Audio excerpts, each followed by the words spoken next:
Hello everyone तुम्हालोকক आमार channel knowledge of science स्वागतम जनाइছো एटू class 9 एसामिसर আজি আমি এখন এসামিসৰ কোশ্চেন পেপাৰ লৈ আহিছো যিসকলৰ স্কুলত ফাৰ্স্ট ইউনিট টেষ্ট হোৱা নাই তোমালোকে এইখন কোশ্চেন পেপাৰ প্ৰেক্টিস কৰিব পাৰা তেনেহলে তোমালোকে পৰীক্ষাত বহু পৰিমাণে লাভৱান হ'বা তো এই কোশ্চেন পেপাৰখনত কি আছে তোমালোকে চাই যোৱা এই কোশ্চেন পেপাৰখনত টোটাল मार्क আছে 25 আৰু তোমালোকক টাইম দিছে 1 আৱাৰ তো ইয়াৰ এক নম্বৰটো কি দিছে অতি চমু উত্তৰ দিয়া 6টা তোমালোকক কোশ্চেন দিছে ক নম্বৰটো দিছে ব্যৱহাৰ প্ৰণালীৰ ঘাই মন্ত্ৰ কি খ নম্বৰ দিয়া আছে বহল ব্যাকৰণ পুথিখন কাৰ ৰচনা গ নম্বৰ দিয়া আছে সজ ব্যৱহাৰৰ অনুপান কি খ দিয়া আছে কণ্ঠ শ্ৰেণীৰ মানুহৰ শত্ৰু স্বৰ আৰু ঙ দিয়া আছে কৃষ্ণ গীত গোৱা সুন্দৰী গৰাকী কোন प्रथम जो दिया আছে শংকৰদেৱৰ সাহিত্যিক জীৱনৰ কীৰ্তিস্তম্ভ কি দুই নম্বৰত তোমালোকৰ দুটা কোশ্চেন দিয়া আছে দুটাতে তোমালোকৰ 4 মাৰ্ক ক দিয়া আছে ব্যৱহাৰ প্ৰণালীক সামান্য কথা বুলি কিয় উলাই কৰিব নোৱাৰি খ দিয়া আছে কৃষ্ণক ধৰিবলৈ গৈ যশোদাৰ কেনে অৱস্থা হৈছিল এইটো তোমালোকক অলপ বহলাই লিখিব কৈছে তাৰ পিছত ইয়াতে তোমালোকক এটা মূল ভাৱ দিছে যত টোটাল তোমালোকৰ 4 মাৰ্ক দিছে যে শিশুলীলা কবিতাটি তোমালোকক মূল ভাৱ লিখিব দিছে সো এইটো কোশ্চেন এটা ইম্পৰ্টেন্ট কোশ্চেন হয় ভালকৈ চাই যাবা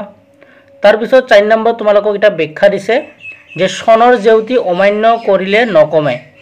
তো এই ব্যাখ্যাটো তোমালোকক 3 মাৰ্কত দিছে তোমালোকে এইটো ভালকৈ চাবা তাৰ পিছত 5 নম্বৰত ইয়াতে আধুনিক শব্দবোৰৰ আধুনিক ৰূপ লিখিব দিছে যিকোনো দুটা লিখিব দিছে যত 2 নম্বৰ দিছে প্ৰয়াসী খসি খেদন্ত কাম্পে আৰু 6 নম্বৰত দিয়া আছে তোমালোকক সমাৰ্থক শব্দ যিকোনো দুটা তোমালোকক সমাৰ্থক শব্দ লিখিব দিছে तार पिछर 7 नम्बर दिया আছে বিপৰীত অৰ্থ বুঝৰ শব্দ যিকোনো তোমালোকক দুটা লিখিব দিছে চৰিত্ৰবন্ত নম্ৰতা গহীন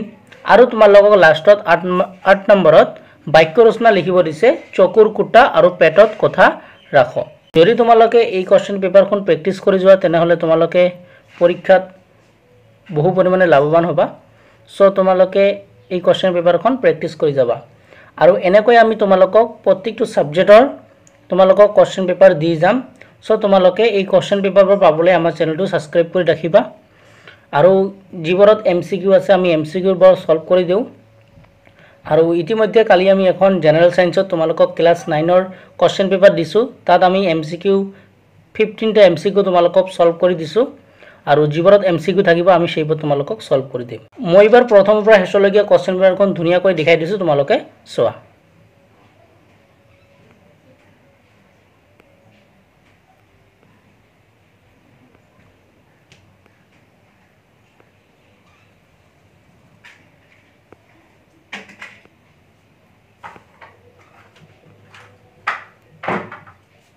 सो आज भिडिओ इते सामरिছো नतुन এটা ভিডিওৰ লগত তোমালোকৰ লগত পুনৰ দেখা দেখি হম ভিডিওটো চোৱাৰ কাৰণে ধন্যবাদ জনাইছো।